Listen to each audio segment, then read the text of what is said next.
So we are now live. So let me start to share. Pull up really quickly. Let's see here. Hi guys. As soon as you jump in, please share the live. As you see, I'm here with my sister, Sia. Where is it? Here we go. Hi. I'm now live.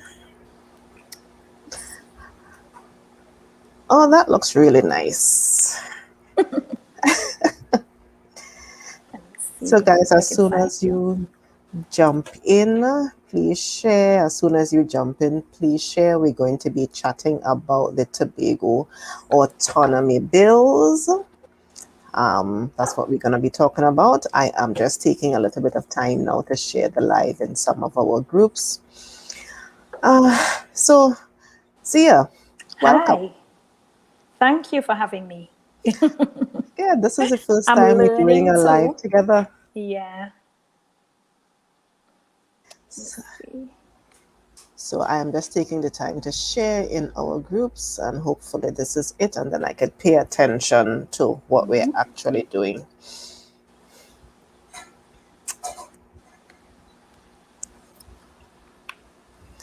So guys, hi, thank you all, so much for tuning in. Yes, as soon as you come in, again, please share. It is going to be one of those sessions where we try to provide some information to people about the Tobago Autonomy Bill. Well, bills, because it's two bills, and we're going to talk about that a little bit. And we are going to then, let me remind you one time. The idea of today is to have the discussion, let you know what is in one of the bills, because there are two bills, two very long documents. So I'll probably do one today, and we'll probably come on tomorrow again, Zia, tomorrow, and do the other one. And then on Wednesday evening, we would have our prime time, and our prime time would allow us to get feedback from you about what you think about what is in the bill and all of that good stuff. Yeah, so Zia, welcome. How are you? Coping, Faith. Coping. Trying my very best in my district. I'm actually in the office right now. I just got some donations from an anonymous donor. So I am saying thank you to whoever that, it's a gentleman, whoever that gentleman is. Thank you. We really appreciate it. And the donations keep coming in because people are actually seeing the effort we're placing on this food drive, on this food relief drive in the wake of the pandemic. So everything that's being donated is appreciated. Right. Certainly. So again, as you jump in, please share the live. As you jump in, please share the live. Let me also share it. I shared it in WhatsApp, but I didn't share it on Facebook, Oh, Let you me didn't? share it on Facebook. No. Let me share it on Facebook for a little bit so that people know we are here, that we can jump in. So yeah, talking about donations, let me take the opportunity really quickly to remind people that as you could see at the top, I don't know, left, right of the screen, you have the our GoFundMe options and Cash App options so that you can contribute. If you are outside of Trinidad and Tobago, you can use those to contribute to our drives. As you can see, we are trying our best to provide as much help as we can to our constituents, and any little bit counts. I mean, somebody sent me a 20 US the other day, and we are thankful. Every single penny, we are thankful for it. So hi, Evelyn. Thank you for tuning in. As soon as you jump in, please share the live. So Today we are going to talk about, and let me bring it up quickly, the Tobago Autonomy bills. I know. I kind of sick and tired of it too, to be honest. I am a little sick and tired of all of it as well. But it's part of what we are supposed to do. We're supposed to help each other learn about these things, and that's what we're doing. So here we are. just so that we know what we're doing, and so that we just don't spend a whole lot of time thing. We have two bills.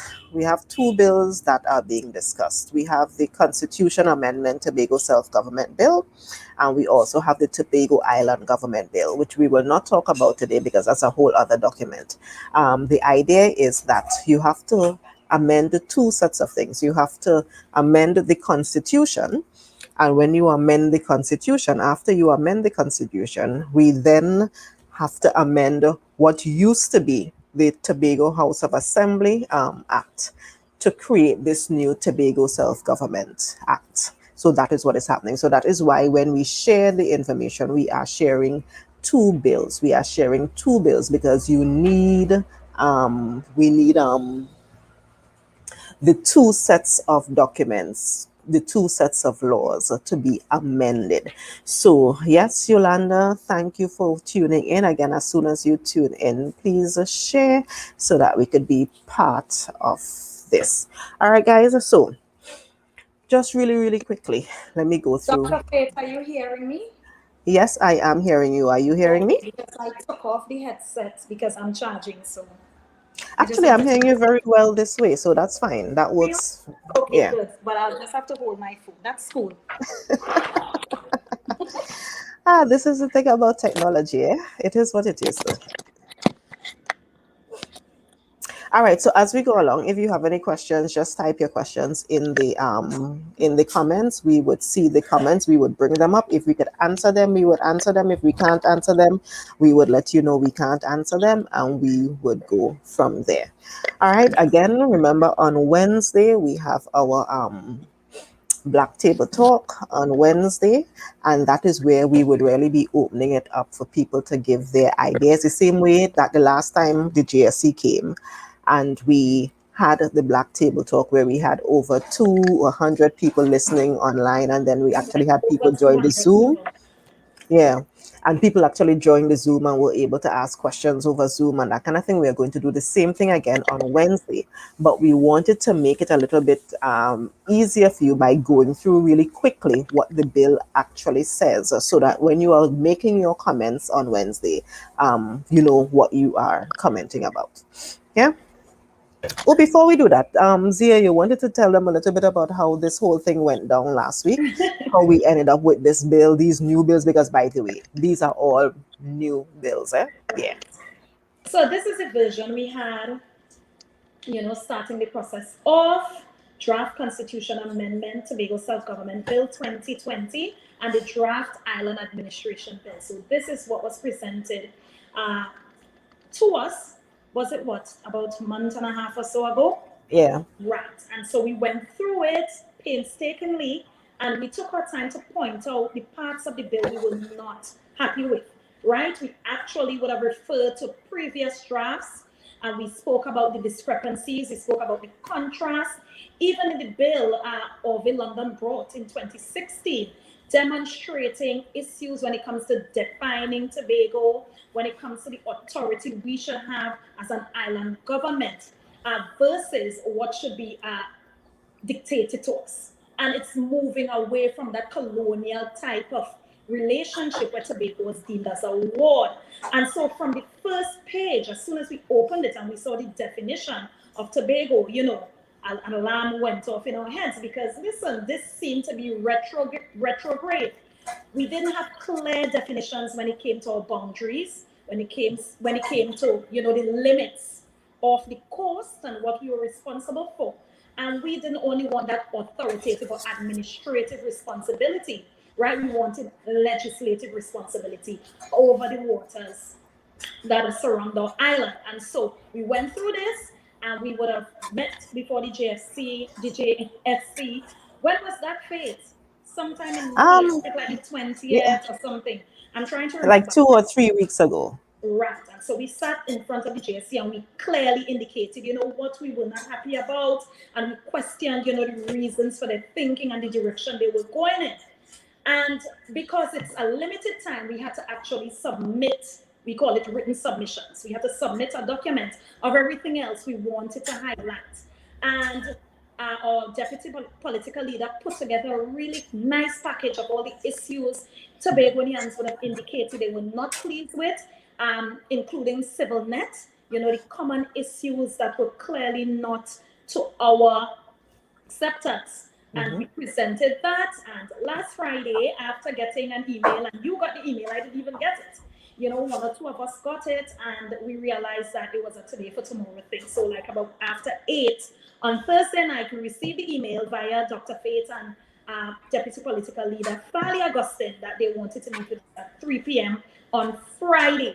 I mean, I try to when you go to the University of the West Indies, you know what cramming is, right? But I tried to, and I mean, I really tried my best to go through looking at what this had, and what the differences were. What did they take into consideration? What were they willing to spend some time on to see why we really were pressing on certain areas? And I tried to, but it was just not enough time, and not only enough time for me, but not enough time for Tobagonians, who we represent, to actually look at the document and give us that directive as to what they're happy with and what they still want us to press some more on. And so that did not happen. And so we went in front of the GSC, the committee, and they basically went through the new version, right? I'm calling it the latest version. They went through the latest version. They took their time, I must say, very patient, and they went through both bills. But what I realized is something you made clear, Dr. Faith, last week when you said, listen, it seems as if the more we push and the more we press is the more we're going to get. But that depends on time. We need more time to get that done, because if we were not happy with certain things and we expressed and expounded on what we were not happy with, and we're seeing the change gradually coming, then it means that time is our best friend, and we need time to clearly express what we're not pleased with, why we want certain things this way. And it's not with us being difficult or just trying to be opposing of the bills, right? This is the future of this island, and it's a fight that began in the 70s. And if we're bringing it home, we have to bring it home good and done, right? It's not just to say, well, yes, we have a bill and hooray, hooray. No, we're doing it. Let's take our time and get it right, because this is the document that is going to guide our future. And then coming out of this COVID, post-COVID, we need self-governance that is going to be holistic, that is going to be all-encompassing, where we can chart our own destiny. And so that was our push. Tobago, we've waited for this. It's not that we're playing with time now, or now that it's actually in front of us, we're pushing it off. No, we've waited all this time. So now that we're about to get it, let's ensure we get the best possible version of the document as possible. So, exactly. Yeah. Yes, there was some back and forth with us expressing what we wanted to see and what was actually a part of the document being presented before us. And of course, there was some, back and forth in terms of what we expected and what was given to us. And the PDP were very straightforward. And I think a lot of persons misinterpret that straightforward nature of this political organization. But when you start a political party that doesn't, come from the bowels of anything else, really, and you start this movement pushed and fueled by Tobagonians wanting this change and wanting this difference, then obviously we're not going to sugarcoat anything or toe a line or so. We're going to come straight with it. And I think that's what happened. And I think we're misinterpreted when we come like that. Persons think it's a political warfare being, pushed and channeled there, but it's just us wanting the best for Tobagonians. So we left with the notification to the committee that, it doesn't end here for us. We're going to go back to the people who expect that we stand in the gap for them and be their voices. We're going to go back to the people and have them look at both documents. Look at what we were presented with about a month or so ago, and look at the latest development of the document, and have them have their input registered to us so we can represent them fully. So what we have in front of us, what Dr. Faith and I are going to go through today, is the latest version of the draft bills. So I don't know if you're going to find a name to call it. So when we're referring, persons would know. We'll just say the latest version, right? Yeah, I think so. The latest version of the bills, and we're going to start with the draft constitution, and then probably tomorrow or later on. It would be good if we can do it tomorrow. So by the time we get together on Wednesday, at least we have both. We'll have an ideal summary of what the new version looks like. Exactly, exactly. And there's a question that's already popping up. And Let me the see. question is, have you all considered the idea of federalism similar to the UK, as in Wales, England, Scotland? We should not settle for any arrangement that leaves Tobago subordinate to Trinidad, disguised as TNT. And actually, yes, that is actually one of the things that we've spoken about. If you saw a lot of the documentation coming out of all of the consultations with Tobago for the last decade at least, they all use the word federalism or An some option. federal-like system. So yes, it's something that we've thought about, it's something that we have looked at. The JSE is saying though that the document that was sent to them, meaning the document that was sent that Orville London gave Keith Rowley in 2016. That document did not specifically ask for a federal system. So they are working with that. But what we are pushing for is to get as close to that, even if we don't use a term, even if we don't use exactly what that means in the United States or even in the UK, we are pushing to develop a relationship with Trinidad that works for both Trinidad and Tobago. So we may not use those terms, but some of the things that we push back with, it is because we are very cognizant of the need for us to be equal and for us to have the rights basically as a federal state. But Dr. Faith, every time I hear that argument that, if y'all were asking for federalism, then that would have been something else. But what you're asking for is, I'm wondering, why didn't we even go in that direction to begin with? Why didn't we? Why didn't we go in that direction? Because now, if we're trying to push anything that goes in that direction, we're basically going to be met with a stone wall saying, listen, you can't now try to go in this direction when this is what you asked for. But most of what we're really asking would have been encompassed in a federal system. Yeah, And I yeah. think a lot of the issues we're now facing is because we're trying to get into a system we didn't ask for in the first place, but that may have been the best thing. 2 states, 1 unified country, just as the United Kingdom, just as the United States of America and these other European states follow that model. And so now I'm like, you see, it's ever evolving, and the more educated we are and get, and the more we read, and the more we see how the world is functioning, then we think that we probably may have fallen short of what we asked for previously. So that's Right. another thing to think about. And certainly, and we were not, as in the PDP was not a part of those discussions back then. The PDP was not a part of what was sent to Trinidad in 2016. So what we really are doing now is using our voice, using our weight to really, really push for what we think is best for Tobago. And even if it is pushing everything, because one of the things, when I posted last week about us getting what we asked for, it is because many of the things, you all do, I mean, we need to give credit where credit is due. Many of the things that were presented in that book that Zia was just holding up, many of the things that was in that document, and that we really spoke very loudly against a couple of weeks ago, they have changed them. They've changed quite a bit of them, which means that if we did not stand up, they would have still been in the document. But because we stood up, it forced them to make those changes, which is amazing. Which is a lesson. The lesson is we need to still keep pushing. Let us not stop now.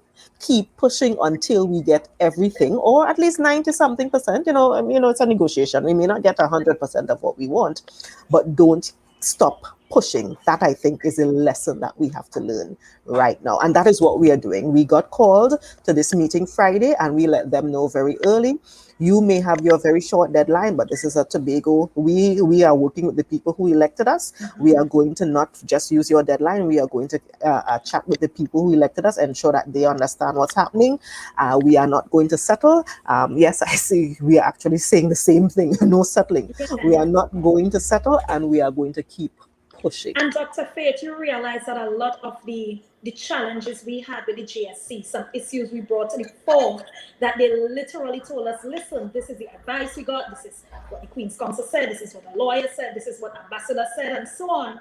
You realize a lot of what they made us believe could not change or could not move, change. So, Yep. I'm here wondering how much more could be. So as you rightly said, let's not settle. I Yeah. was there sitting down listening, to these learned individuals telling us, this is the advice we got, we try to get this to you, but this couldn't happen, this is as far as can go with this, etc. And then the same things, most of the same things, we thought that was the final straw, that's the final road, there was nothing else that can go further than what we were offered by this new document, It you changed. know. So But I yeah, think what happened, honestly, I think what happened, I think they underestimated Tobagonians. And I'm not even saying PDP, but to they be honest, underestimated Tobagonians. They underestimated the fact that we'd been talking about this, we'd been thinking about this, we have understood what we want for a very long time, and that we were not willing just because, I think what normally happens is that you see some people come with their jacket and tie and their nice suits and thing, and they come and they speak a certain way and they speak it with authority, and then the rest of us are supposed to just stay quiet and accept that, yes, well, this person is a well-spoken person, so yeah, we just have to accept what they said. And they realize that that ain't working with Tobagonians, no, no. that is We're not very working with patient us. people, but I don't think you can just pull a wool over our eye. We know when the thing ain't adding up, when the maths and maths in. We know, Exactly. right? And so I think a lot of people are very interested. And let me tell you, you see this 6-6 impasse, this deadlock, this tie has opened up so many persons' eyes and have gotten them so much more involved. Because everybody just peeked and primed to know what's going on Yeah. politically, right? And so this could not have come at a better moment when we're all here ready, waiting, listening to see, because we're already paying attention to what's going on politically on the island. So yes, right now it's ripe for the picking in terms of us getting on with the business at hand and having the person's support or not support what they're not happy with. Right? Exactly. So yes, I think the timing is perfect.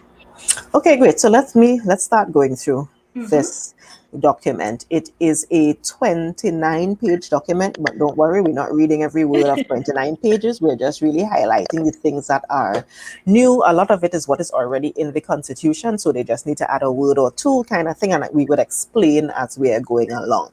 So what this says is it is a bill to amend the Constitution of the Republic of Trinidad and Tobago to accord self-government to Tobago for related matters. In essence, we have this huge document known as the Constitution of Trinidad and Tobago, and what we are doing is to try to make different amendments, try to input things, try to pull out things that will not work for if Tobago gets the kind of self-governance that we want.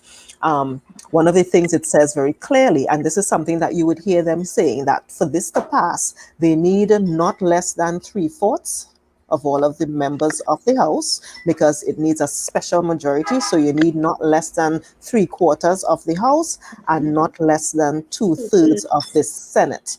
So when you hear them saying they need the PNM alone can't pass it because they don't have 3/4 of the House or 2/3 of the Senate, you actually need opposition, or you need independent senators to also support it for it to pass. And this is another reason why we have to take the time to make sure that everybody understands it, because if you recognize, the PDP does not have a single member in the House of Representatives or in the Senate. We are not represented there at all. So we have to bear influence on everybody, executive, opposition, independents. We have to bear influence on everybody in the House of Representatives and in the Senate, so that they think about what we want, because we are representing the people of Tobago. Mm-hmm. Yeah. So again, it's just all of this quickly is just saying that this is what the act is going to be called. Is this going to come into operation when the president finally signs proclamation to it? This is something that is relatively new, so it's important for us to look at it. We are going to include in the preamble of the Constitution a paragraph that basically says it now recognizes the right of self-determination of the people of Trinidad and Tobago, including the right of the people of the island of Tobago to determine in Tobago their political status and freely pursue their economic, social, and cultural development. And It will also recognize the equality of status between the people of the island of Trinidad and the people of the island of Tobago, enabling them to access a fair share of the resources and opportunities available to all of the people of the nation of Trinidad and Tobago. That is what it says in the document. Let's just remind them quickly that they said that last time, but one of the things we pushed back on was that, yes, even though this was said up front, even though this was said in the preamble, when you looked at the provisions later down, the provisions did not allow for this. And those were many of the things that we had already, that we pushed back on a couple of weeks ago. And by the way, Tobago, many of them, they changed because we pushed. Don't feel that your voice is going to be not heard at all, at all, at all. We are not going to allow that to happen at all. It speaks about redefining the public service.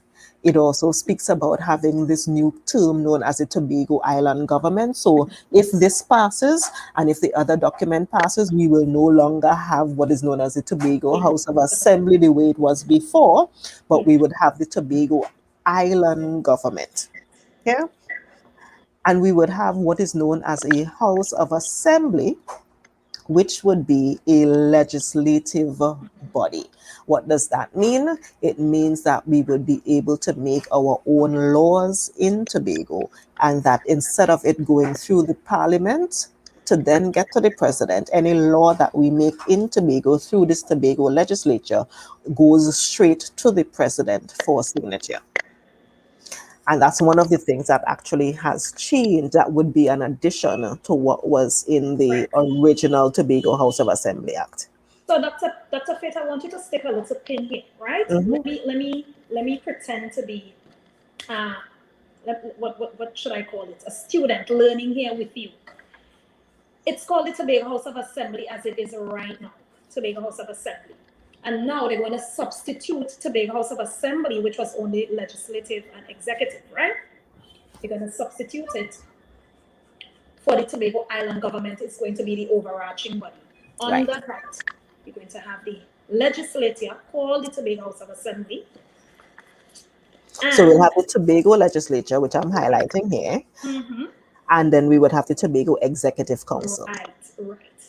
So you have the Tobago Executive Council and the Tobago Legislature. So the two arms. Right. So the overall body. Because I want persons to, you see, that's the thing with change, eh? When you've grown so accustomed to identifying a name with a thing, and it's changing now, you know you have to pull that in. So yes. Tobago Island Government is the overarching body, the umbrella, which everything else would now fall under. Right. And now we would also have what are known as Tobago Acts, which are laws that affect what we do on the island of Tobago. And later down we'll go down to see what the Tobago Acts would affect and what they will not affect, because that is also one of the things that we kind of have contention with still, that we again need to keep pushing back. Yeah. Yep. So one of the things that's important here, again, I'm highlighting this because this is an insertion for the purposes of section, all of these different sections, a reference to Tobago, because remember one of the things we were talking about was this definition of Tobago. A reference to Tobago means the island of Tobago, Little Tobago, St. Giles Island, Marble Island, Goat Island, Sister Island, and the internal and inland waters of Tobago. They have stuck with this idea of defining Tobago only this way. Yeah. This is a whole discussion by itself, which we don't really have time to go into right now, but I just wanted to highlight that this is how they insist on continue to identify or define Tobago here. And there is no similar definition of Trinidad. Let me also stick that in. Which, kind of refutes the equality of status notion. If it's equality of status, define me, you define you, so we both defined, right? When I'm defined only, what does that mean about you? Who are you? What's your definition? You understand? And we're unitary. We're in this unitary arrangement. So my definition and yours should be there. Exactly, but again, we are just using this opportunity to let you know what's there, so that you know. In many instances where the word Parliament used to be in the Constitution, what they've done is added the word or Tobago. the term or the Tobago Legislature, because that is where the laws would be passed in Tobago. In Parliament, it's done in Parliament in Trinidad, and in Tobago, it will be done in the Tobago Legislature. So you see that popping up quite a bit. You see that popping up quite a bit. Um, Let me see here. You also have, we talk about the people who could be part of the legislature and that kind of thing. A lot of this is what was there before. We don't really have to go into all of that. Let's see here. A lot of it includes renumbering. Oh, here we go. Subject to subsection 1 and 2, the Tobago Legislature shall make laws for the peace, order, and good government of Tobago with respect to the matters as prescribed. And it is not in this document, as in this bill, but it is in the other bill where they talk about first and second schedule and so forth. That is where you would Because see that where we changed, have. Dr. Faith, that item 2, where we have prescribed matters as prescribed, what it was respect to the matters set out in the fourth schedule. So Right. that changed. So what they Remove did that. was actually switch out and put those schedules in the other bill. Yes. Yeah. So it Yeah. basically says the power of the Tobago legislature are to make laws shall not extend to, so the laws of the Tobago legislature shall not extend to altering the provisions of the Constitution or any of the matters set out in chapter 1 of this constitution, which are all of the overarching, people, the rights of Trinidad and Tobago and that kind of thing. So the laws as it relates to Tobago, if we make a law in Tobago, it does not change what is written in the constitution. It just affects what happens in Tobago. And this is important. Where a Tobago Act is inconsistent with an act passed by the Parliament, the act passed by Parliament should prevail over the act basically in Tobago. So that's important to note. So if we do have an act in Tobago that is inconsistent with an act that they pass in Trinidad, the Trinidad or Parliament law will reign supreme. Right? So again, just letting you know, this is what is in the document. It also says that the power of the Parliament to make laws that affect Tobago shall not extend to any of those areas that are under the jurisdiction of Tobago, basically is what it says. It also says that at any time when it is expressly declared in any act passed in Parliament that a provision of that act, being a provision that relates to any of the matters under Section 2 is required, it has effect in Tobago. So anything that is passed in the Parliament in Trinidad, once it affects external affairs, national security, public emergency, or any national crisis, national financial crisis, then that also applies to Tobago. And they moved the word fourth schedule again here. They Yeah, moved it. So because that the was not whole idea of the known. fourth schedule is now out of the door. Yes.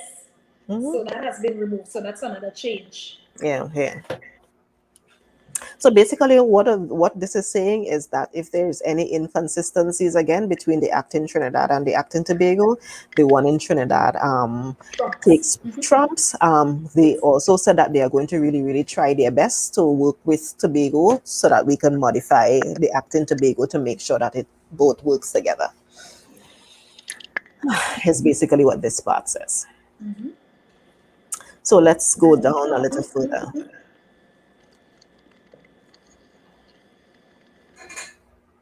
So we have some substitutions here. Yeah. Yeah, just Um, substituting sections. Right. And that is what a lot of it is what you would see because we are now throwing in the Tobago legislature and so forth. They have to now basically add sentences or add statements into the document, into the constitution that now speaks to the Tobago legislature. So we had before what the power of parliament is to make bills that pass through the House of Representatives and Senate, and assented to by the President. They've now added, in essence, we now have the power of the Tobago Legislature to make laws, and basically it goes straight from the House of Assembly straight to the President. That is what this line is basically. And that is what currently happens in these municipalities in Trinidad, right? Something we've been advocating for. Like, you know, a borough can make these laws and go straight to the President to be assented to. And in Tobago, we had to go through this entire process. Right? Exactly. So this is something we definitely have been advocating for. Yes, and we are happy that it is this way, for the most part. These are just some of these areas, are again areas where they have parliament. They have to add a House of Assembly because that is the Tobago Legislature, that kind of thing. So we don't have to go through all of those. So this is another part, talking about the rules and responsibilities of the Cabinet of Trinidad and Tobago, because remember, the Cabinet is the executive. The Cabinet in Trinidad is like the Executive Council in Tobago, right? There shall be a Cabinet for Trinidad and Tobago, which shall have the general direction and control of the government of Trinidad and Tobago, and shall be collectively responsible to the Parliament. That is what's happening normally right now. But they've added, in relation to Tobago, no responsibility for the matters as prescribed under Section 75A(1)(b), unless we have an emergency or an unforeseen circumstance where the Cabinet needs to intervene. Okay, so it's basically Tobago, you're going to see about yourself. The only time the Cabinet would really intervene in certain areas is if there is an emergency or an unforeseen circumstance. And it went in because one of the things we complained about bitterly last time was the fact that they left that very blank. They left that very clear. And what we pushed was that they needed to give us more details about what is an unforeseen or circumstance. And they went on and said, in determining whether there is an emergency or unforeseen circumstances requiring its intervention, the Cabinet shall consider the following matters. Whether there is an express request or invitation from the Tobago Executive Council, whether a request under A has not been received within a reasonable period, the Cabinet, through a minister, shall endeavor to consult with the Tobago Executive Council. And if due to urgency of the circumstances and if consultation is not possible, then they would then be able to act. So they clarified that, because that was a part we were definitely up in arms about, like, define it, specify, what do you mean? Do you still control that part? And we, in a position to determine, when you should step in or not? So I was very happy about this part, because this was definitely one of the parts we asked for some clarity on. And it actually, it not only clarified, it actually made provisions to say that they have to speak to us, right. Even if it's an emergency, even if it's a unforeseen circumstance, we have to still reach out and speak to us, which is what we wanted. So again, yay, push, keep pushing, people, keep pushing. So yeah, that's basically that. The Tobago Executive Council shall have the general direction and control of the Tobago Island government, and shall be collectively responsible to the Tobago Legislature, shall have exclusive jurisdiction for the administration within Tobagos of the matters as prescribed. Now, this is a part that we have to stick a little pin in and pay particular attention to.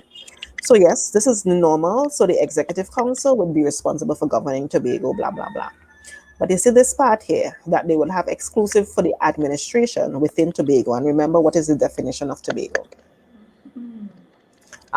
Before, with the islands and that kind of thing, it's important to note that. The Tobago Executive Council shall continue to discharge its functions during any period where the Tobago Legislature is dissolved. That is basically what happens now, where when the House is dissolved, we see the Executive Council still functioning even during the period leading up to election. Yeah. Yes. And it's there for a reason, because the Executive Council really is responsible for running the day-to-day running of the island. Yeah. And you still want the island to run, no? even if we are in the middle of In the election. election. Mhm. What I think we need to figure out how to do is to ensure that whoever is running the executive do then use state money to run elections or to electioneer. Yeah. But that's a So different that might conversation. be one of the issues. Yeah. Yeah. So the composition of the Tobago Executive Council, it shall include the Chief Secretary. So if you recognize, they've removed the term Premier. They have removed the term Premier. So we are back to Chief Secretary. We are back to Deputy Chief Secretary and such numbers of other secretaries selected from among the members and appointed by the President in accordance with the advice of the Chief Sec. So this is slightly different from what's there now. Because what's there now is that we have a limit, no more than 7 secretaries, but this allows them to have as many secretaries as they possibly want based on the number of people who've been elected and so forth. I'm seeing a couple questions. Let me pull them up quick. It's unbelievable that Tobago has to work so hard to get what it wants. Yeah, and there are Tobagonians sitting on the 8th jersey. Yeah, and that bugs me too. Tobago has themselves to blame for this because we had an opportunity to put some hardcore PDP people there in 2020. Thank you. Thank you. Thank you. Thank you. Thank you. And John Pope is saying time to stop begging. If we have to go it alone, there is no reason why we can't. So they're playing games. Why are we playing games? I hear you. I hear you. I see that Zia may have fallen out of the live so far, but we're just going to continue until she pops back in. Until she pops back in. So we have the chief sec, deputy chief sec, and other secretaries. One new thing, because we are going to be making laws in Tobago, one of those secretaries shall be a secretary of legal affairs who shall be an attorney at law admitted to practice in Trinidad and Tobago. So we have to have the way in Trinidad, they have an attorney general as part of their executive council. We now would have a secretary of legal affairs who has to be a lawyer as part of our thing. Secretaries in the Tobago Island government, basically the president would listen to the chief secretary and appoint secretaries as the chief secretary advises. And this is all normal stuff that has been there. When a secretary is incapable, then, the president can then talk to the chief sec and appoint a new secretary. All of this is stuff that has been there before. Part that is new is for the purpose of this section, 2 or more divisions of the Tobago Island government may be placed under the supervision of one administrator, or 2 or more administrators may supervise any division. So usually you would have one administrator to one division. Now they are saying you could have one administrator over multiple divisions, or you could have 2 or more administrators over one division, depending on the number of secretaries, and depending on the thing. Kevin, who is the chief sec accountable to, and is it the prime minister or the president? There's a part a little later down, if I'm not mistaken, we would come to it, where the chief secretary has to have communications with the president, if I'm not mistaken, a little later down. The presidential, we're talking about assistant secretaries. Basically, what happens now is the same thing that would happen. The president can appoint assistant secretaries and so forth.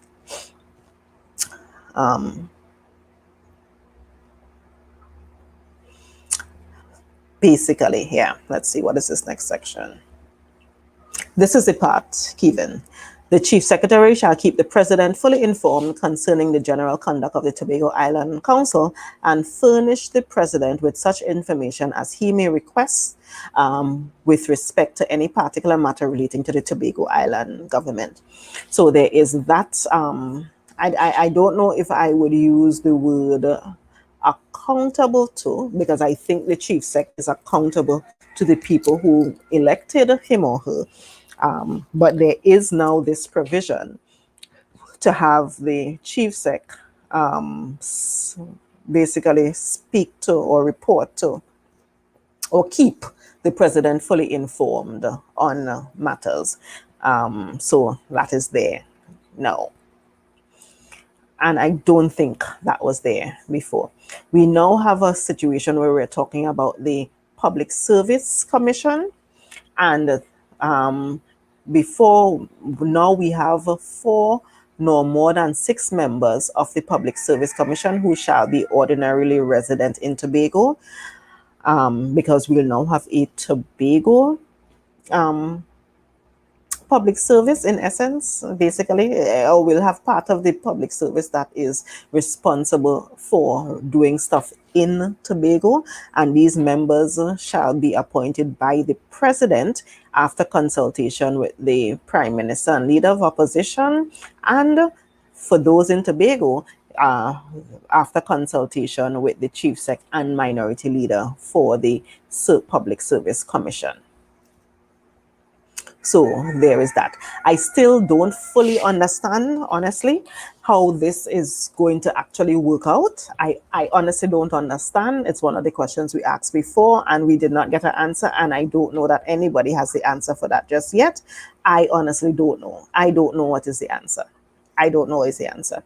But at least that is part of the process where we'll have a Tobago arm, basically, of the Public Service Commission. And it seems like the same will apply to the Teaching Commission.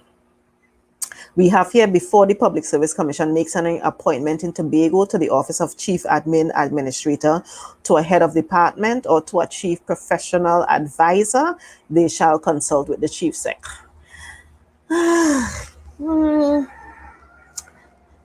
I don't know, but it's what's there. Again, the point of doing this is to let you know what is there. By the way, that is kind of what's written for the National Public Service too.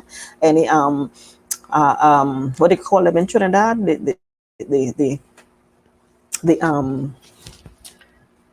Oh gosh, what do you call it? Like people who are administrators and stuff like that in Trinidad. Those people, for them to be appointed, they do also have to consult with the prime minister and that kind of thing. That's a normal part of it, fortunately or unfortunately. They've also including the power to make appointments on transfer to the office of the administrator to another, and again that vests in the office of the chief sec. That is there, office of the chief sec. Yes. Oh, Zia, thank you. Permanent secretary, because I just had a complete brain freeze. Complete brain freeze. So yes, Zia is back, but you're going to be doing some typing, Zia? Yeah, cool. Let's do it that way. So yes, so that's part of it. And the same thing basically applies to the Teaching Service Commission in Trinidad. So we'll now have the Teaching Service Commission be a part of the Tobago, where they'll be resident in the Tobago setting, and the chief second minority leader would be a part of appointing the Tobago Teaching Service Commission people to it. Are you hearing me, Dr. Faith? I am hearing you, but I'm also hearing myself. Oh. So I am hearing you, but I am also, because is it that you're using a separate device to thing? Oh.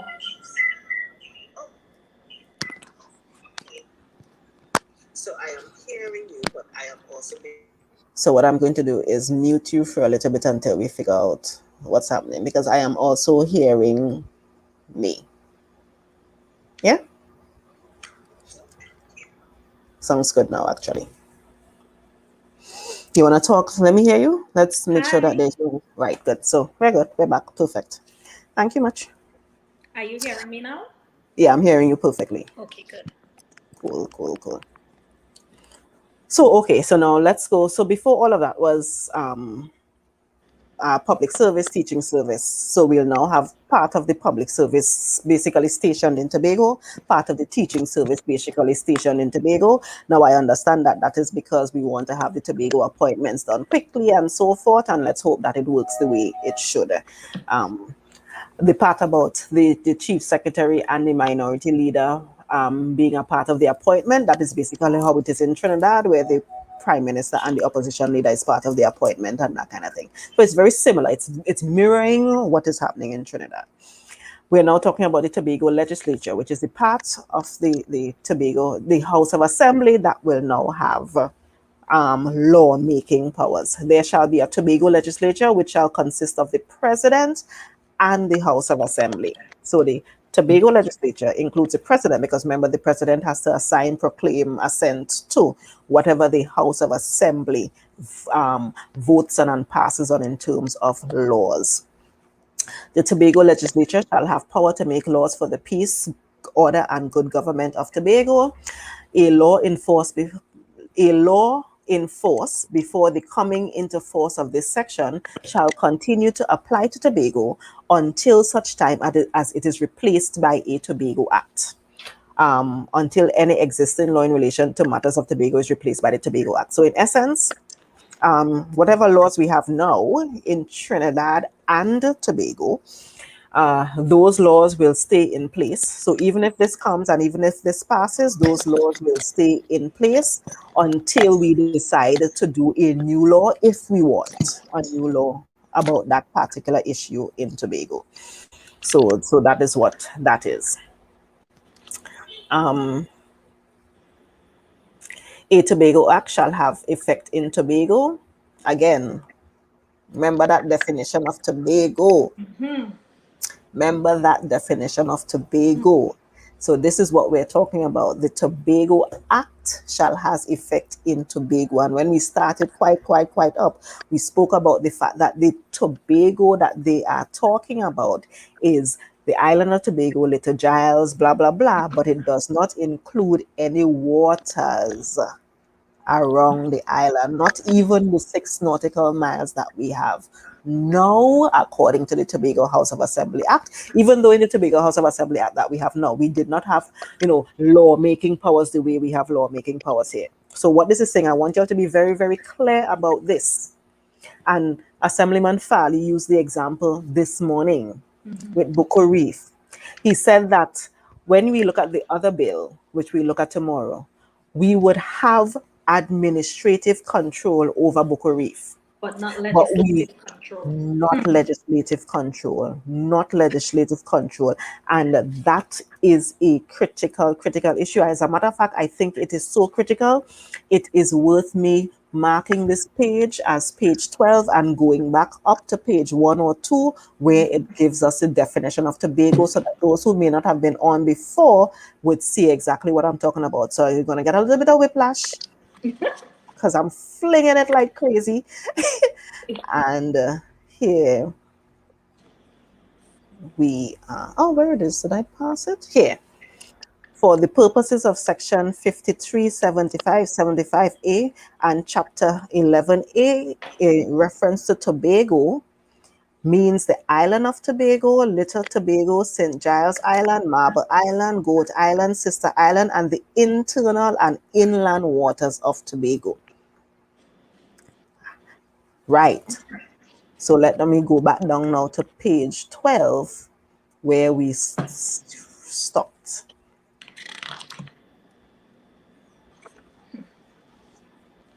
Here, the Tobago Act shall have effect in Tobago. Just wanted us to be very clear about this, and whether that is what we want or whether we want to push some more, because remember, pushing works, people. Pushing works. Oh gosh. Except on the recommendation or with the consent of the Tobago Executive Council, the Tobago Assembly, the House of Assembly, shall not proceed with any bill that or amend any bill that changes anything in Tobago. Basically, what this is saying is that we really can't do any the legislative arm of Tobago will not be able to just pick up and do something that the executive arm does not agree with. Which basically makes sense, it basically makes sense. So you have to be in consent with the Tobago Executive Council before the Tobago, the House of Assembly, can go and do any bills that deals with any funding, deals with any debt, deals with anything basically that affects money, which makes perfect sense. It can, though, receive petition, which, in the opinion of the person presiding, request that provision be made for the purpose, for any of the purposes there. So there is a part, this is part that I have to go back and look at carefully as it relates to petition. That is something that I am not sure. I have to go back and look again in the other act to see where the whole petitions thing comes in. Actually, And we will Dr. Faith, have, the receiving of any petition is something it should not do or it cannot do. All of these are under shall not. shall not, Yeah. yes. So it shall not proceed upon any motion, including any amendment or motion, effect of which, in the opinion of the person presiding, would not make provision for any of the purposes aforesaid. And continuing with the shall not receive any petition, which, in the opinion of the person presiding, requests that the provision be made for any of the purposes aforesaid. So all of these are the things that cannot happen, shall not happen. Right. Except on the recommendation. So this is the same concurrence, this is the Tobago, the legislative arm and the executive arm having to be in concurrence. Having to be together. States. Yes.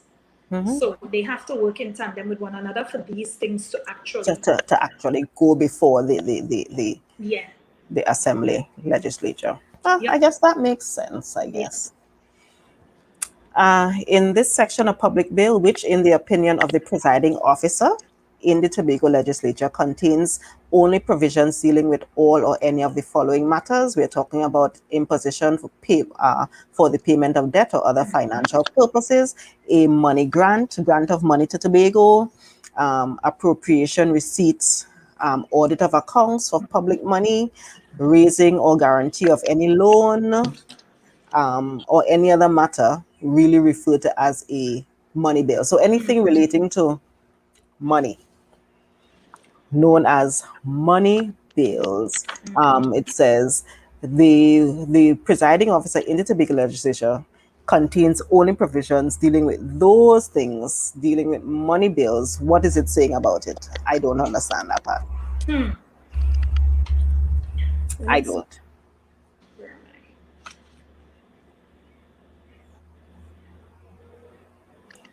Or is it a continuation from above? Yes. I don't understand what 7 means. Yeah, I'm trying to understand too. If this is a continuation of what the legislature shall not do, and this is a continuation, or then we're having a contrasting view here. So these are the things, let me see. In this section, a public bill which, in the opinion of the presiding officer in the Tobago Legislature, contains only provisions dealing with all. There may be a typo here. Yeah, because I'm trying to, and I'm not in this section of public bill. There may be a typo because it is not a complete. It's probably saying that if we do anything relating to these things, it is known as a money bill, and that is allowed, which it should be. So there may be a typo in this section. So we need to put a little marker here so we can take our time and go through this for when we do the public consultation on Wednesday. Yeah. Right. This doesn't change from what because I'm looking at while you're reading what's the latest version, I'm looking at the previous, and it didn't change. It's the same thing. Same wording. It hasn't changed, right? Well, so we'll just put an asterisk there, and we will go from there. Yes. Composition of the House of Assembly. This is the interesting part here. Yes, this is the part that makes the laws in essence. Yeah. The House of Assembly shall consist of 15 assembly members elected. So we're talking about the 15 seats. So this goes with the 15 seats thing, according to the Representation of the People's Act, blah, blah, blah. That long thing is the normal wording that has been there. It also includes 5 councillors appointed by the president in accordance with the chief sec. So the chief sec would get to appoint 5 councillors. Currently, the chief sec can appoint 3 councillors, right? This one has 3 councillors appointed by the president in accordance with the minority leader.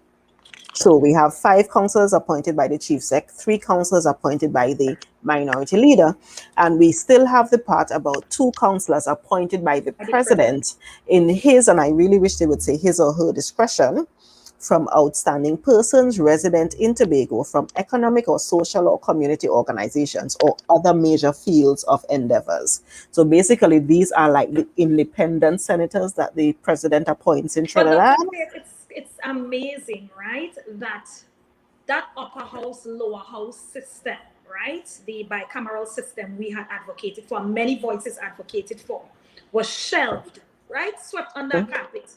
But then you have the president being able to appoint as if it's an upper house and a lower house, because that's what happens when you have the Senate, you have the independents, all right? And so we don't have that, but you're still including that option. Well, you're making it compulsory for the president to still be able to appoint, all right? 3, is it 3? 2 persons. 2. So, and as you said, that is why we need to keep pushing. It's like a merger of what we want, but what we have to get. Yeah. It's like a kind of, I ain't really want to give all it, but let me kind of appease you with piece of the thing. Because this would have worked perfectly with an upper and a lower house. Mm-hmm. But right? which this amendment to the Constitution does not really, doesn't give. Yeah. So, it's like, let me kind of, appease you a bit, give you a piece of the thing, not the whole thing, piece of it, and hope that you take it and go your way. And that's the thing. If you're stating that this is a possibility, why not go the whole yard? You understand? The people's house, right? Yeah, exactly. The elected people and the appointed people to hold accountable. So I'm trying to figure out, why not go the whole round, give it the whole yard. Yeah, piece of it here and piece of it there. Mm-hmm. So this is something we still want to advocate against. Is this something we still have an issue with? Are we going to? We will have a discussion as a team, and I'm going to hear what CivilNet also has to say about this, because they were saying that this house should be an elected house, right? And if you remember on Friday too. On Friday too, that is actually something that Mr. Charles was also speaking about. This, separating these 2 houses and ensuring that it's really, really independent and that kind of thing. Yeah. Right. So we'll have to look at this part as well. This is a part that we need to, spend some time determining what we really want. If you're going to push for that upper lower, or if this is the best arrangement with the president being able to appoint the 2 councillors. So, and when we say we, by the way, those who are watching, when we say we don't mean the PDP 6, we mean we, the 60,000 of us on the island that needs to think, because we, the PDP 6, are saying what you who voted for us want us to say. We are representing you. So you think about it. That's why we're doing this, so that you know what is there, so that when we respond, we are responding with your comments, with your ideas, with your consensus. Okay, so I'll continue. The legislature also includes a presiding officer. This is a normal part, so we could skip through. The presiding officer could be a member of the house, or the presiding officer could be a member that's outside of the house. That's a normal thing. Privileges, powers, and immunities. This is also pretty normal. You should have, when they say parliamentary privilege, the privilege that allow you to go in parliament and, you can't customs thing, because you still have to use parliamentary language. But you could basically get up there and accuse anybody of anything, and they can't take it to court. In essence, is what this is saying, that kind of parliamentary privilege. So it is also giving the House of Assembly that same kind of parliamentary privilege, that people could go in there and say what they want to say, what they need to say, without having any civil or criminal proceedings brought against them. Yeah. That is why when them in Trinidad get on bad, they just tell you, meet me outside, say that outside. Meet me on the pavement, say that outside. Because if you say it outside, they could carry it to court. But if you say it inside, you can't carry a court. True. Oh God, so it's the same thing here. We're going into swearing in the members of the house, and all of this I'm skipping through because all of this is normal, Yeah. the normal proceedings of swearing in. Election of the presiding officer and deputy presiding officer. Again, it is here normal. What it does not do is resolve, for example, the issue that we currently have with the 6-6. And what this is doing is assuming that the answer to fixing, let's just say we have a situation again where even after it's the 15 of us, we cannot agree on a presiding officer, there's an expectation that the standing orders would answer how to fix that. So it is not written in the constitution anywhere, but there's an expectation that how all of this functions in real life on the day of is going to be written in the standing orders of the Tobago Island government. Yeah. The presiding officer should be a justice of the peace. All of this is normal. So I'm just going to skip through. All of this is normal. Dr. Faith, stick a little pin there. Mm-hmm. Clarify that part about the presiding officer. As it Mm-hmm. stands now, right? With a deadlock, we can't. Because Right. we each understand the importance of a presiding officer. And so we both came to the house on those 3 occasions with a presiding officer in mind. What has changed from Act 96 to this new bill that would not have a situation that is currently happening now while we don't have a presiding officer? Nothing. Nothing. It has done nothing to change it. So, right. So what they're hoping is the 15 would never create a tie. And so you automatically have a tiebreaker mechanism by the odd number factor. That is what they're hoping would happen. Yes. Right. And so we still have not addressed the possibility of, you understand, with all of this, we still have not addressed the possibility of a deadlock. And it can happen. 7, and an independent who just say, you know what? Me and voting with none at all, yeah. I'm fighting up with you. Right? I am independent for a reason. Nobody can talk to me. All I figure it out. Now, the thing is, someone may say the independent may vote for one of the presiding officers. Can't the independent also suggest a presiding officer? Yes. Anybody who is a member. Mind? They can. Right? Yes, they can. Or if someone abstains from the voting process, you still run the possibility of a tie.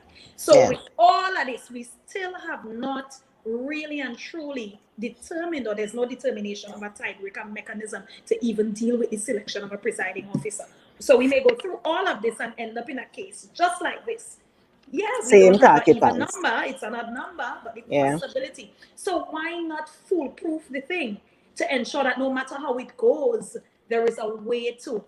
Because you realize without the presiding officer, nothing. Everything falls down. The biggest piece of the puzzle here, we don't have a presiding officer, and that's why we're in this position. Because obviously, whoever ended up being the presiding officer, then every other process would have occurred. And although we have 6-6 in terms of assemblymen, there would have been a tiebreaker mechanism with numbers when one team, majority, ended up with the 3 councillors. I'm talking about with this 12. With 3 and 1. So one team would have ended up with 9, and one team would have ended up with 7. Yeah. Right? So nothing happens just because that presiding officer, the main key to unlock the house, right, cannot be selected. And we still don't have a mechanism. Which, depending on the 15 seats, being an odd number. So, but we could have a situation where we have 3 parties and 5-5-5. So that's also a possibility. Thing, you know, everybody's like, what's the chances of that? What's the probability of that? And so I am certain that then when they put together that Act 96, the probability, right? Probably, where's the chances are really 6-6? But I am also thinking that it probably crossed persons' minds, but the setup of this THA under that Act 96, Act 40 of 1996, was probably done in such a way that even if you ended up with a tie, it should have forced us to work together. When you look at the very construct of that act, you understand? Even if you all end up 6-6, listen, just the format, just the setup, just the way everything was written. This was not meant to be a you versus me type scenario. This was meant to be a representation of the people of Tobago scenario. And so you spend time working it out, but we're not putting anything to make it easy for you. Do what you have to do and get it done. And you know, we had, look at the timing of this thing. In the very year, right?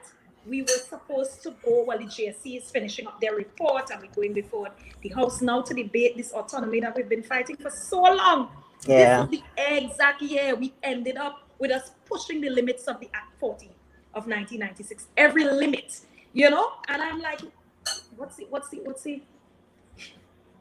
is the problem? Happening? I mean, this can't be coincidence, you know? So right before you move from one to the next piece of legislature, you have the opportunity to really push all the tenets of this current act that we utilize. So I don't know how else we were supposed to get this, but to me, this was divine intervention, and we just didn't do what we were wasting it. We're wasting it. we But to wasted. be honest, I think there is still opportunity. We still have a little bit of time in my mind. I have not given up all hope. I'm an eternal optimist. So now the other way to fix that is to ensure that, for example, in the standing orders, that there is some mechanism in the standing orders, because that is also where it fell down in the Tobago House of Assembly setting. The standing orders also did not provide a mechanism to treat with it. So yeah. All right, so again, presiding officer, we did the presiding officer, chief sec and deputy chief sec. Basically, it's the same way it is done now, where the party that basically wins gets to pick their person. And Dr. Fitz, I'm seeing a comment here, right? I'm unable to see all of it because I'm trying to, but it has to do with Willa Nevis and Cynthia. Oh yes, let me put it up. Let me see if I can put it up. Yeah. And you know, we've been advocating for, CivilNet has been doing it, and the voices that are very, very passionate about this bill, that exit clause. Yeah. Is that exit clause. So, okay, we're going to try this thing, you know, you're going to give it to us and so on. But we shouldn't have to go through this long process if we ever want to. And I don't like using the word because every time we use it, people think that we're advocating for it.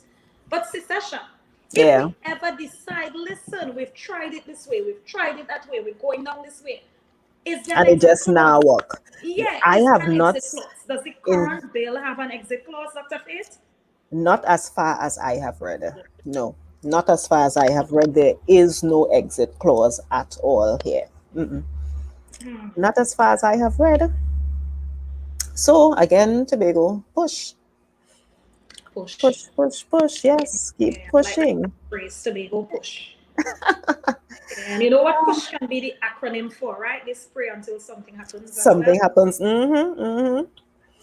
So I'm skipping through because it's talking about the appointment of secretaries, assistant secretaries. All of this is normal, easy peasy thing. Appointment of minority leaders, same thing.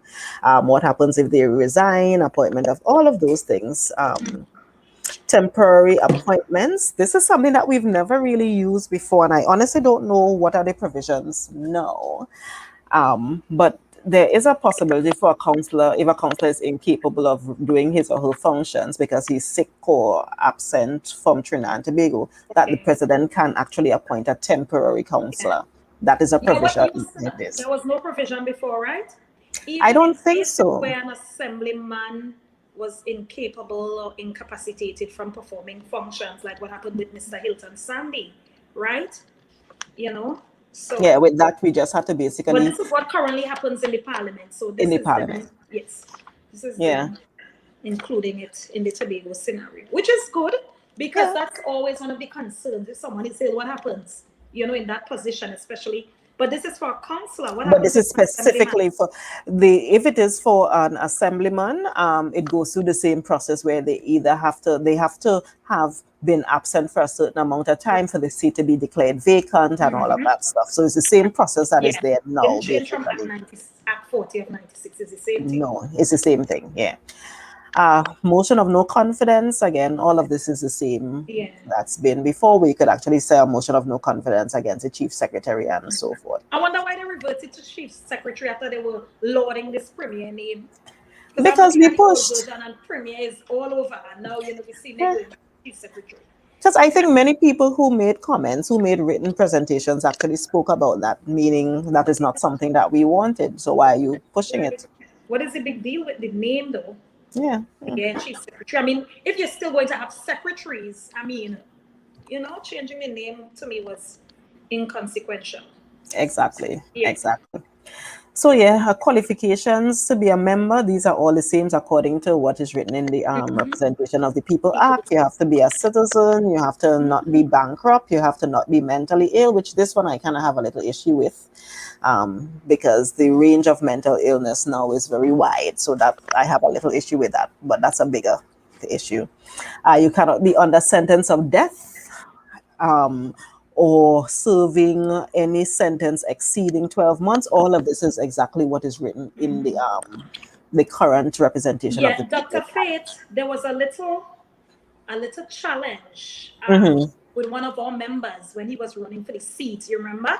And persons were asking if he has dual citizenship, what happens? And they said it can happen in Trinidad, but it can happen here. I'm looking at what it says here, and what it's saying. A person not being a citizen of the Republic of Trinidad and Tobago is disqualified from being elected or appointed as a member of the House of Assembly or being a citizen if he. And so there are particular circumstances that, would disqualify you. And Right. so is the THA Act written differently from that? Oh, now I am seeing this part, because if it's a Yeah, citizen of a country other than Trinidad and Tobago, right. having become such citizen voluntarily, so this is different because It this is. was not there before for No, THA. you remember? And so, see, I am noticing that this is different. Yeah, because this is what current, and this is what happens with the Trinidad with the I wish I had, parliamentarians with let me the. see if I can find Act 96 and see Mhm. what was there before. I have my Act 96 here. Yeah, Let me see. you're cooking with gas where you have it right there. I have it on me all the time, This is like my Okay. go-to manual. Right, so what section is this? What is the side? Annotation, qualification, and disqualification. Right, Yeah. because I want to see, because I am sure this sounds different. Right, I am sure, because I looked at qualifications to be a parliamentarian and what happened. And Versus that of a THA member. yeah, I'm saying Marlon is saying that he thinks that there should be some kind of runoff vote between the two leading candidates for chief secretary well, as an option. Yes, that is something that we've heard several other people espouse as a possibility. So a runoff. Yep. And that is one way of, so you have a tie, whether it's a two-way tie or a three-way tie, and you go back to the people, and the people decide of these two people or of these three people, this is who we want. That's a possibility. That's an option as well. Certainly. Dr. Fitz, Mm-hmm. so it is different. It Mm. used to be after a person not being a citizen of the Republic of Trinidad and Tobago is disqualified from being elected or appointed as a member or being a citizen. If the first instance has been adjudged or otherwise declared, that was A. So now you realize that is B. So A is an insertion. It Right. never was there. All right, so it went straight into has been adjudged or otherwise declared bankrupt, then went on to mentally ill, etc. Right. So the A, and I'm looking at the one before you, and so that change remains in this one. That is a citizen of a country other than Trinidad and Tobago, was So if you never have there in Act 96. so if you have dual citizenship, you cannot be You in the cannot, Tobago House just of as Assembly. it's nationally, because this was one of the caveats of the THA, right? Yeah. You could have been. So now, what does that mean? Well, You know what I'm talking about, right? yeah. Right. So we have to stick a little pin there. Because and that's the thing, eh? You see why it's so important to look at what you had versus what you have, because you may take it for granted with some things like that. If you're not taking your time to go through, I mean, something as simple as this would determine your eligibility to Yeah. run as a And I'm candidate. actually really, really glad that we're here doing this together, because Yeah. I completely missed that part. I Yeah, completely because missed I that looked one. at it and I'm like, I looked through this when I was, about to be nominated, and I cannot remember seeing this. This seems brand new to me. I know in the national parliament that this is definitely the criteria, right? But I could not remember it for the THA scenario, so we have to pay attention to that. We have to. We do, we do, we do. Yes. Let's see here. A little asterisk there, so we can go back to it later. and all of the others having different sentences of 12 months or so, vacancy of a house, you have to write to the president, blah blah blah. Yeah, so all of that is the same. Yeah, basically. Anything different? Filling of vacancies, all of that, using the by-election. And this is where it comes to having the by-elections of the House of Assembly. But it can't be within 1 year of when an assembly election is supposed to be, which is what happens now, and so forth. Dissolution of the Tobago Legislature. Because this is critical, the Tobago Legislature shall continue for 4 years from the date of its first meeting after any primary election and shall stand dissolved. So that's the same as what happens now in the Tobago House of Assembly sitting. A primary election for the House of Assembly shall be held on the second Monday after the date of the 4th anniversary of the last primary election. Right. So that's new. We didn't have that obviously in Act 40 of 96. It was basically up to the Chief Secretary, Prime Minister, President to determine the date. So I guess this is to ensure that we have a specific date. Right? Yes. So primary election for the House of Assembly shall be held on the second Monday after the 4th. So that is new, people.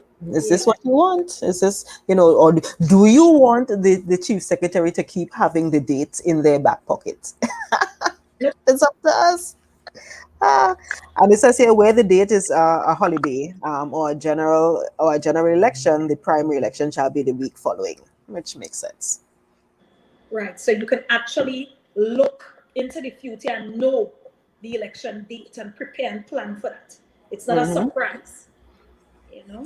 Yes, resolution of disputes. And this is also important. This is a perfect example of us pushing. And I want you to find, if you could find that part in the old version, as in the 2-3 weeks ago version versus this version.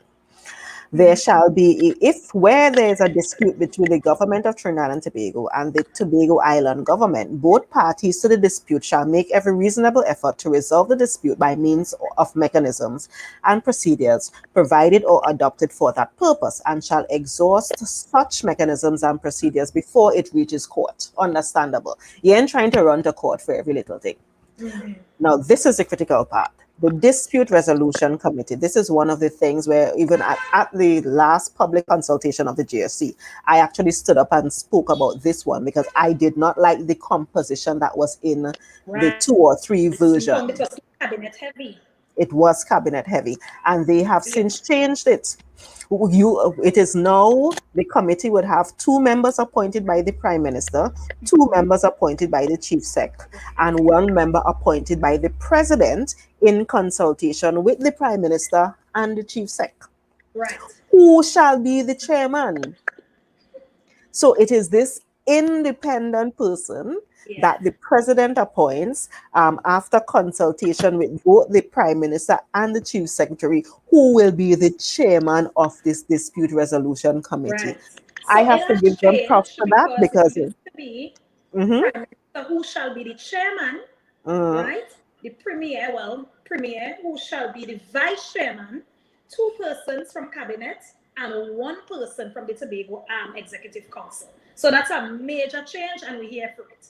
Exactly. Right? We're here for it because it was Prime Minister and 2 persons appointed by him, Premier, and 1 person appointed by him. You understand? And it was 5 members.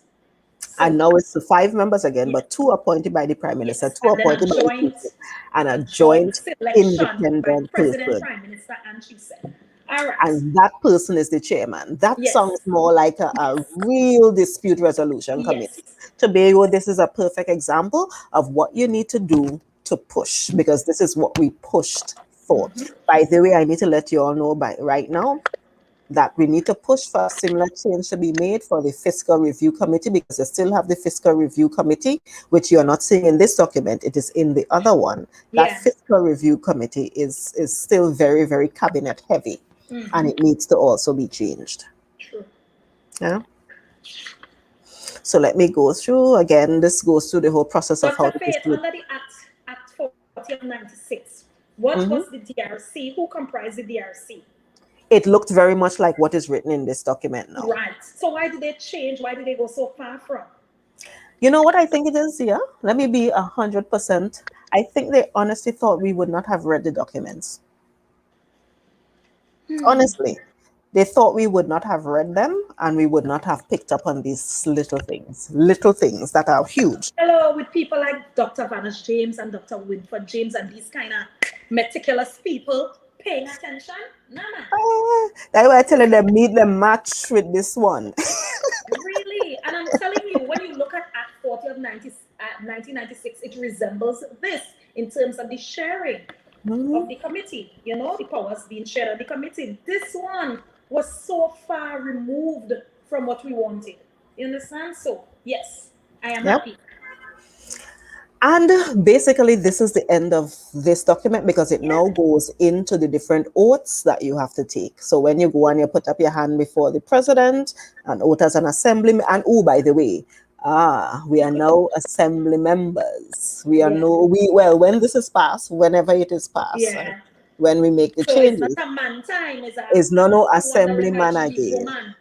Assembly Exactly. member. Assembly member is the new term that would be Yeah. used. And basically, all of these are, the oaths are basically the same oaths that Yeah. we've been using before. Basically. Yeah. Yeah. And that is it. So we've been able to go through the first act. And I guess tomorrow, probably around the same time, if we Mm-hmm. can, we would We're go gonna go. through the Island Government Act. Mm-hmm. We will go through that other one. Let me take an opportunity because we are here to beg for money. Listen, it is what it is. Let me find the window real quick, people. We are assemblymen with no resources whatsoever.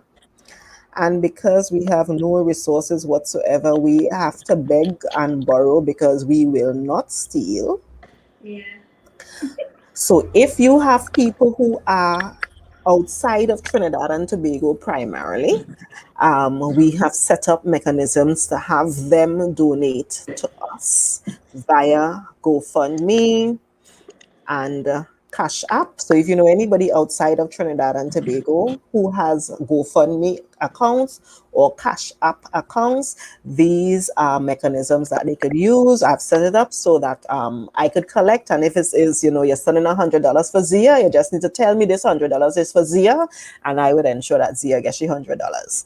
Well, Thank it you, could be a Dr. little, for setting this up because we have a lot of persons in the diaspora who are really big yeah, supporters of the party and they see the need. They see that we're trying our best to, stand in the gap for people and they really exactly. want to help. So, and you know what we need to start putting out there? The PDP's account, the local account. For Yeah, some persons, because of the pandemic, they're going to find it easier to just go on their mobile device instead of trying to reach the actual candidate or assemblyman to donate. yeah, So yeah. we need to start putting that out there as well because persons they're seeing the good we're doing and they're really, really interested in contributing. So we're going to have to highlight that as well. But thank you, Dr. Faith. Thank you for going out there with this. I really appreciate Yes, it.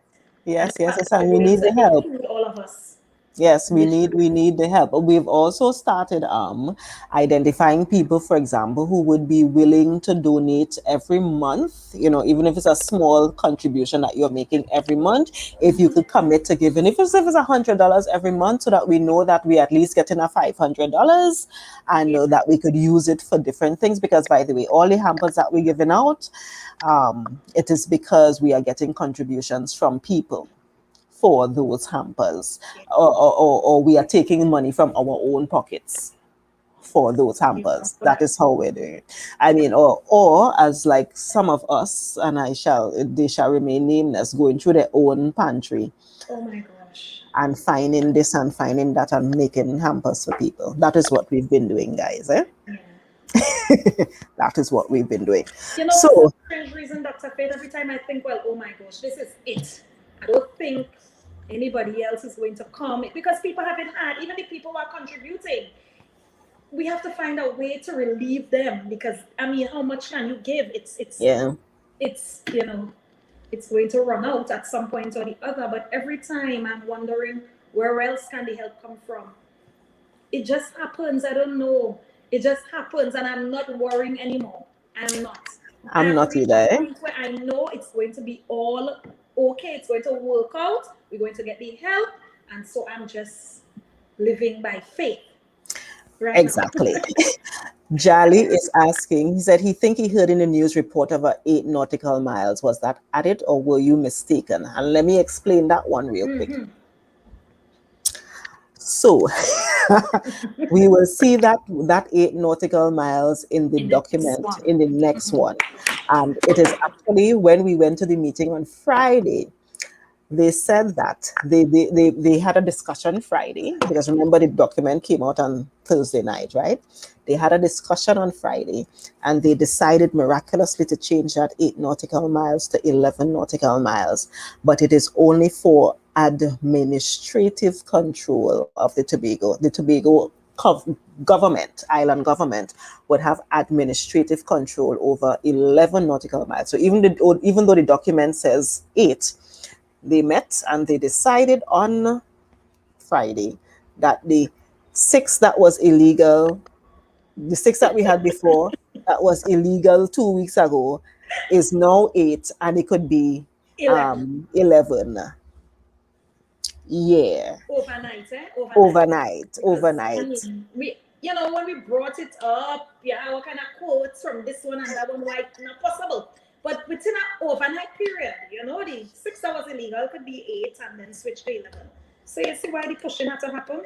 Yes, and even on Friday, we could say that there was some very, what's the word? You are the wordsmith. Some exchanges between our side and between their side on Friday. In that meeting, there was some exchanges happening. Let's put it that way. Just be politically correct. Exchanges happened. Yeah, because I mean, you're seeing it. You're seeing that this thing isn't as strict and stern and steadfast as they're making it out to be. There's room, there's flexibility. It isn't as rigid as I'm telling you. When we went to that first JSC, I mean, I thought some of the issues we would have been wasting our time with when we brought it to the fore, because they were so adamant this couldn't happen. The advice we got, so rigid, and some of the things we thought couldn't move, couldn't be shifted, could not be flexible, have since been moved. Yeah. Yes. So you're right. Keep pushing. Dunstan is asking, so after all that is said and done, what happens with the present 6-6 stalemate? There is no legislative clause at a peace. Yeah. What is happening with the 6-6? We are going to go back. Let them know, Dr. Faith, that we're not giving up. Because we have always been the forerunners of trying to, break this deadlock, trying to find a resolution to the current impasse. And we're regrouping, and we're going to go back out there. We're going to, I mean, that's the thing, eh? I feel as if we're the side that keeps getting the questions. What are we going to do? But who is asking them? Because we've been giving. But it's it's as it is a 2 hands is clap.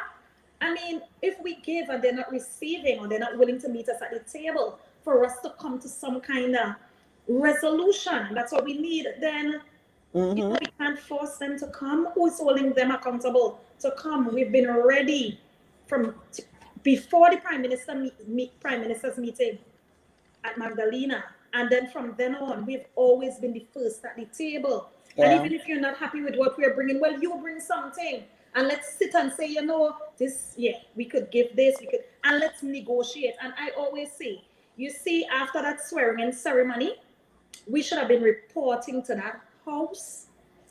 Listen, we should every week at least. I mean, we slept there, but realistically, we should have been waking up and reporting to that house till we sick it.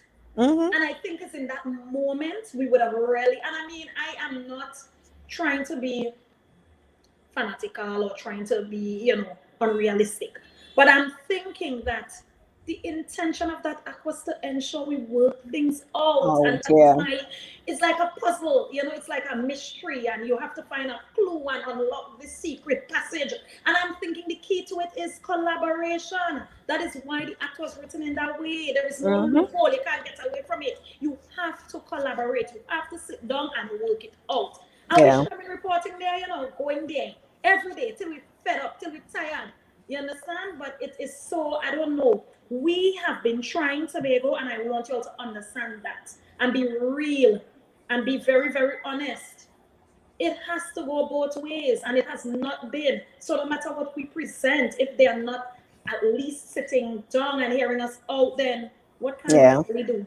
And as Fali said this morning, there are only two ways for us to get out of this loop. It's like a loop. Mm-hmm. When your phone is looped, it just keeps going. You can't get out of it. Yeah. The anniversary of the first, the 4-year anniversary, or for it to be resolved. And so we come together. Yeah. And that can't happen because we have not had a sitting. We've met to try to choose a presiding officer. But we have another normal sitting. So we can literally sit down and be in this whole zone until 2025. Mm-hmm. And, every day I wonder if this isn't the intention of those. And the other side, I mean, you don't know what an election will bring it, but you're in the position right now. It's like a risk. And if you're not a risk taker, persons don't want to be. And the thing is, so even when you look at this document here, I am not even sure, as in the proposed bills, I am not even sure I've seen anything in the proposed bills that would force a change. So even if those proposed bills go to the parliament tomorrow and we get everything we want and it thing, how are we getting out of what we're in right how are now? we getting out of what we have to that?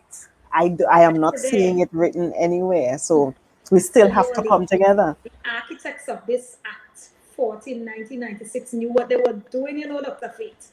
Mm-hmm. They knew what they were doing, even with all this new legislation. Sorry. Yeah. We can't. How are we coming out of this? What is there a reset button to press? Are we just going to go to an election when this is assented to and proclaimed? How are we coming out of this? We're trapped. We have to work together, even if it's to work together only to select that presiding officer, right? To dissolve the House. Yeah, to dissolve the House. But our collaboration has to happen. We can't get away from it. We can't. We cannot. I studied this thing and I looked at it inside out and I'm like, there is no way to get out of it but through collaboration. And so the PDP has always been ready to collaborate. I don't know what they're afraid of. I don't know what they're waiting on. Well, we need others, and I think that it's time for the other, because it's 60,000 of us roughly on the island. The PDP 6 is just 6, so we have a whole heaping set of other people that need to start to. Did you started seeing the hashtags to end the THA? And I started seeing it, and I mean, COVID really is the thing that is keeping people back from really expressing how they feel and to go the extent of really doing something about this. People you want to be safe. You focus on the economic instability that's happening with you now, and so it's the major detractor from this mission, right? And so they're getting away scot-free. Well, people, you all have to decide. You have to push. It's not just this legislation thing. We have to push, not this constitution amendment thing. We have to push. We have to push. The underlying issue is that. Yeah, we have to keep pushing. So I think we could wrap up now. We could think, and I have all my PDP, long me and put on a PDP jersey, but yeah. Well, it's a neutral time in the Assemblyman's office, so Yes. You look cute in it. I haven't seen mine in a little while. I have to pack them away. Yeah. You're neutral in this seat. Yeah, obviously. So what are we doing tomorrow, Dr. Faith? Tomorrow? Yes, we're going to go on to the Island Government Bill. Yes. We're going to go through that tomorrow. So let me just share the screen. Invite persons to that public consultation on Wednesday night, or Black Table Talk is going to invite Tobagonians to come and share their views on this new or the latest version of these two bills. Right. So this is the document we'll go through tomorrow. So persons can become familiar before Wednesday. Yep. So cool. The links are on our pages, right? Yeah, the links are. The links are there. It is. I think I could put it back on the page because I'm not sure if it's there now. I could share it. Let me share it in the chat here now. Okay. Let me pull it up somewhere. Let's see. Let me just pull it from one of our chats. So you can go and download these two documents. Again, the document that we went through today and the document that we'll be going through tomorrow. They can be found, you would see here. I just sent it. So there's the last comment there. That is where you can go and get those bills. Guys, Yep. so it's been wonderful. This is our first official live, me and you alone. It was good. It was cool. I've learned It a lot. was, it was. I enjoyed it. We have to keep doing more of these, Yeah. man. So yes. So tune in tomorrow. We're not sure exactly what time yet because I think we have a meeting in the morning, and I'm Yeah. not sure what else is happening, but Most we'll likely be after on. lunch. Yeah, Yeah. Most a likely little after. after lunch. Yeah. And then we have our Black Table Talk on Wednesday. Oh, by Yeah. the way, this evening, tune in to High Five, Channel Yeah. 5, because we would have the PDP representatives will be on High Five this evening on Tobago Channel 5. Even if you don't have Tobago Channel 5 on your TV, it will be on their Facebook page, Tobago Facebook. Channel 5 Facebook page. Yeah. Yeah. All right, guys. Thank you all so much. This has been Thank you. Stay wonderful. safe. Stay safe. Continue staying safe. Putting on your mask. Sanitizing. I honestly real tired of talk about COVID in under all seriousness. I'm tired talk about COVID. Really? I Yeah. am, honestly. Oh, All oh, right. that looks cute. So, guys, see you all. All right. Bye. Bye.